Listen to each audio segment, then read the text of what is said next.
Any কন্ডিশনেই এখন যে cricket specially যারা পাওয়ার প্লে এবং ডেতে বল করে, যদি 4 ওভারে 30-এর মধ্যে রাখা যায় যে কোনো কন্ডিশনেই ভালো বলেন টি-20-তে।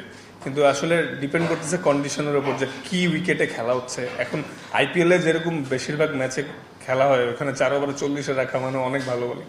তো আসলে ডিপেন্ড করবে কি কন্ডিশনে খেলা হচ্ছে, কিভাবে সবাই 5% দিয়ে on the field of the field better involvement রেখে একটু ভালো করা যায়। যেহেতু আমরা ওয়েস্ট ইন্ডিজ, অস্ট্রেলিয়া বা অনেকের তুলনায় হয়তো কিছুটা জেনেটিকলি পাওয়ার আমাদের কম, পাওয়ার ক্রিকেট যেহেতু টি-20, সেক্ষেত্রে কিভাবে আমরা আরও গ্যাপগুলো ইউজ করতে পারি বা রান আর একটু বেশি করা যায়, ওইভাবে চিন্তা করে বোলিংয়ে আর একটু ভালো করা যায় কেমনি, ডেতে আর একটু ভালো করা যায় কেমনি।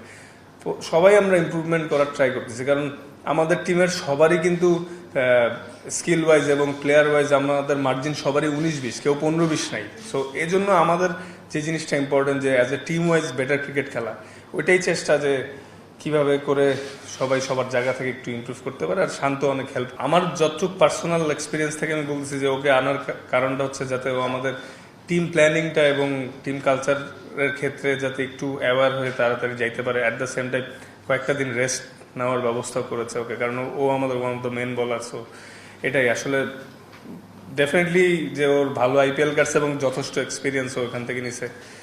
আর ইনশাল্লাহ আমরা যদি সবাই ফ্রেশ থাকি, ফিট থাকি, ভালো রিদমে থাকি, ভালো কিছু হবে বোলিং সাইড থেকে। সুযোগ পেলে সামটাইমস অফ টাইমে যদি আমাদের কিছু ফাস্ট বোলাররা বাইরে ফ্রাঞ্চাইজিও খেলে, সব মিলে হয়তো আমাদের ইমপ্রুভমেন্ট আরও বেশি হবে। এবং ফাস্ট বোলারদের প্রসেসটা অনেক বেটার হয়েছে, সবাই আগের থেকে বেশি সিরিয়াস হয়েছে, লাইফস্টাইল এবং মেনটেনেন্স সবাই আস্তে আস্তে আমরা জানতে পারতেছি।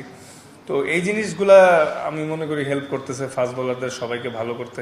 আর ইনশাল্লাহ আমার বিশ্বাস যে এই ধারাবাহিকতা থেকে সামনে আরো ভালো কিছু হবে। সৌম্য ভাই লাস্ট কিছুদিন অনেক ভালো ট্রেনিং করছে, অনেক হার্ড ট্রেনিং করেছে।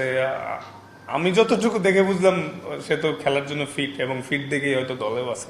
কারণ প্রত্যেকটা সিলেকশনের আগে আমি শিওর যে ফিজিও ট্রেনার এবং মেডিকেল টিম সব প্লেয়ারদের বিষয়ে ফিডব্যাক দেয় সে কতটুকু ফিট আছে। আর খেলবে কি খেলবে না এটা তো আসলে ম্যানেজমেন্ট বেটার বলতে পারবে, বাট আমি শিওর যে সে ফিট আছে।